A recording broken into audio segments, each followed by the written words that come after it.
Bonjour à toutes et à tous, bienvenue sur KTV, Kwezi FM, le 106.9 pour un temps de parole, toujours en direct à la radio et à la télévision.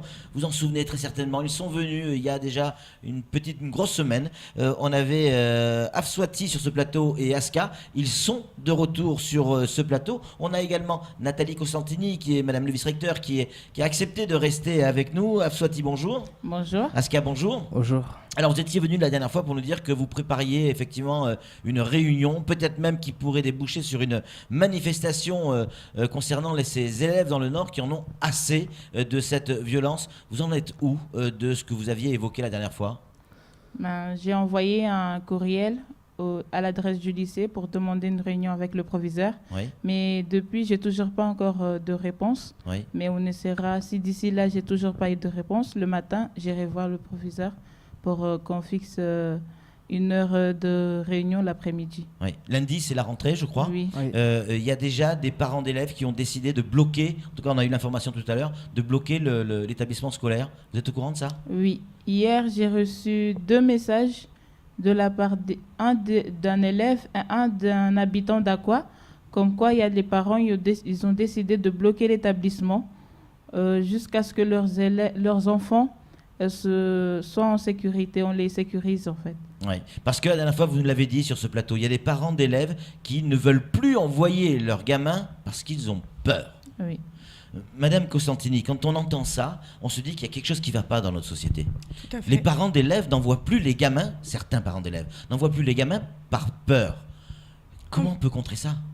Alors en tout cas, moi je comprends les parents d'élèves. Ils envoient leurs enfants dans les établissements scolaires. Ils attendent que ces enfants soient en toute sécurité et puissent s'apprendre.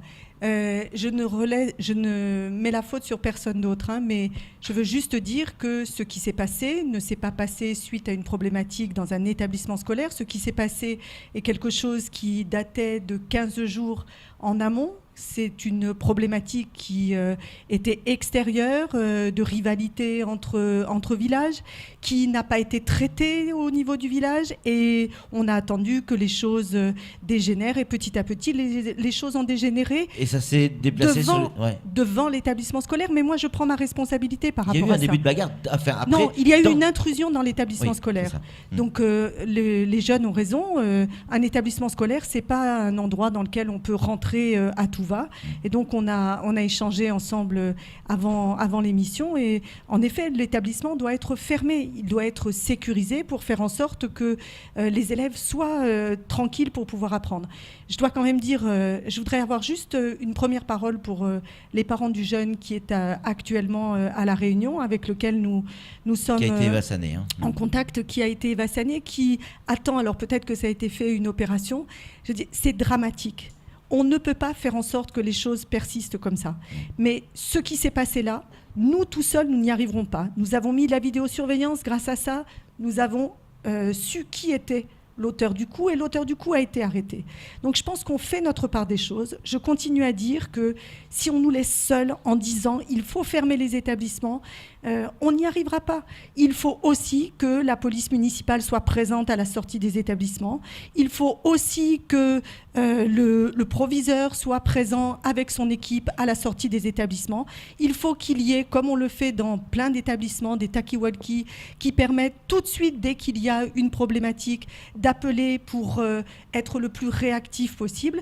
Ce sont tous ces éléments mis bout à bout qui feront qu'il y aura sécurité.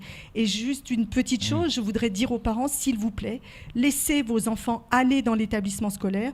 Je répète que ce ne sont pas dans les établissements scolaires qu'ils sont le plus en insécurité. Oui, mais pour rentrer dans l'établissement scolaire, Madame le vice-recteur, il faut passer par les abords de l'établissement scolaire. Tout à fait, mais je serais ravie que nous ne soyons pas les seuls aux abords des établissements scolaires. Juste une petite question, si vous me permettez, pour rebondir très rapidement.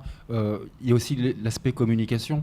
Je veux incriminer personne, mais si le proviseur ne répond pas à des messages, on ne va pas forcément avancer dans la communication avec les jeunes. Vous avez raison, je pense que la réponse, ils l'auront sans tarder ce matin.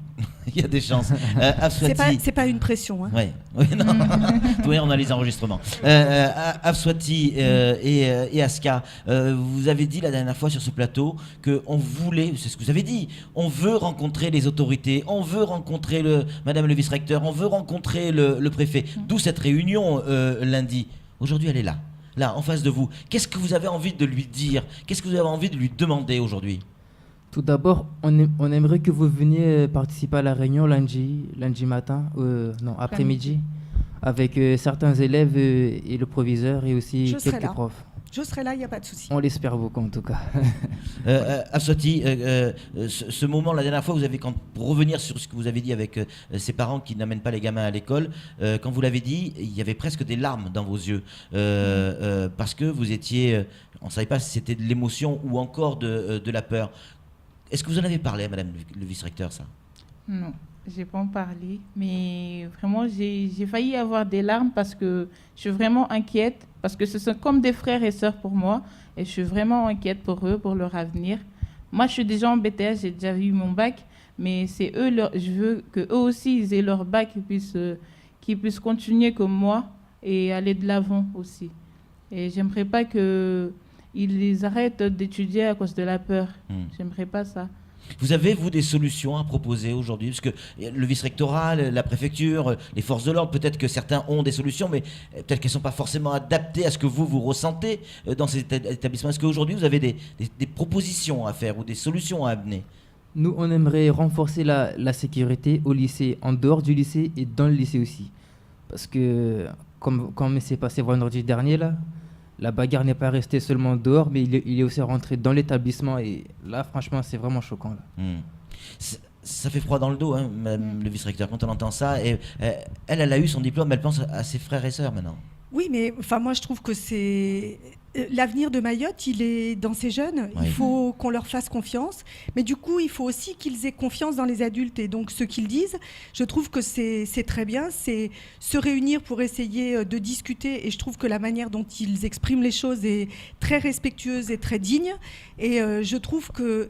Il faut qu'ensemble, on puisse avancer, qu'on trouve des solutions.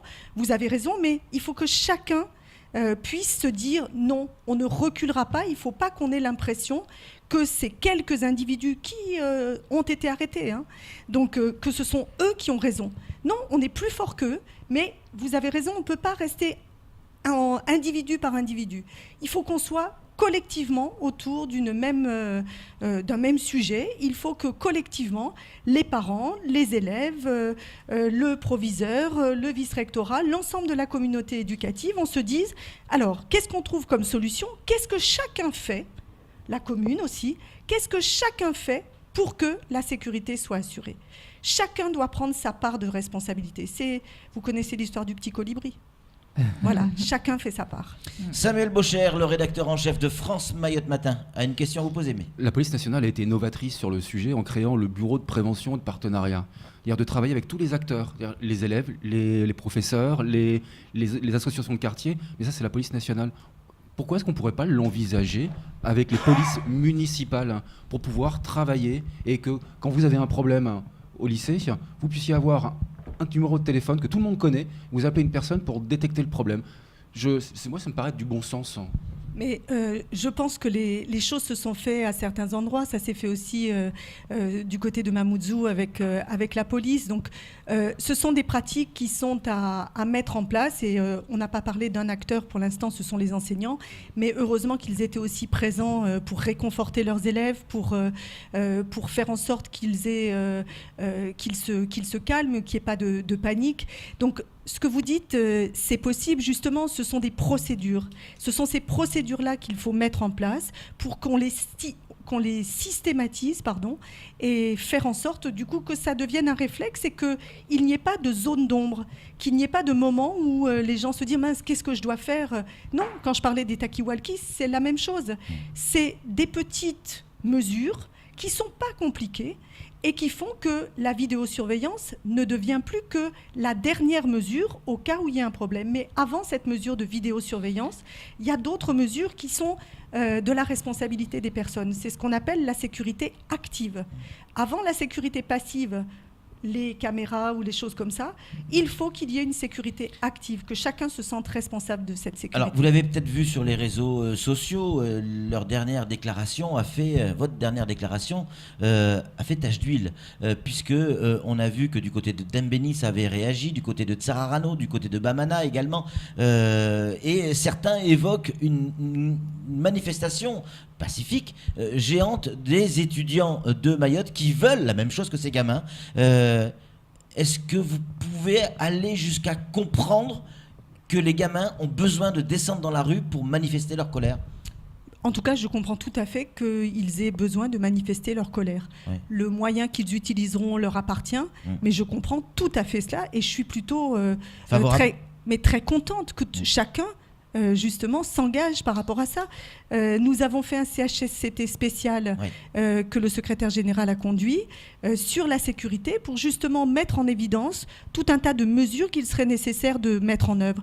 Que les élèves nous fassent part aussi de leurs propositions, c'est quelque chose qui est très, très intéressant et on peut d'ailleurs proposer, moi je vous propose que dans chaque établissement, il y ait une action qui soit menée pour qu'ensuite on réunisse l'ensemble des délégués représentants de chaque établissement et qu'on fasse une réunion avec vous pour qu'on identifie des propositions et des mesures qui seront mises en œuvre dans tous les établissements scolaires.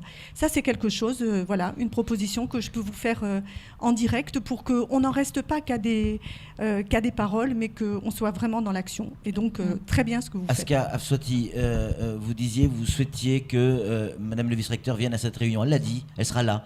Vous disiez également la dernière fois que vous vouliez qu'il y ait quelqu'un de la préfecture, des forces de l'ordre, des gendarmes, la police municipale. Vous avez pu prendre contact avec ces gens déjà ?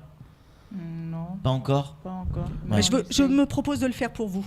D'accord. Merci. Donc ça veut dire qu'il risque d'y avoir du monde. Et donc ça sera le moment effectivement d'expliquer la problématique et peut-être que ça sera quelque chose à renouveler dans différents établissements scolaires pour éviter qu'il y ait évidemment ces violences et peut-être même éviter d'avoir besoin de descendre dans la rue si le problème est réglé avant. C'est aussi ça la communication, Madame le vice-recteur ?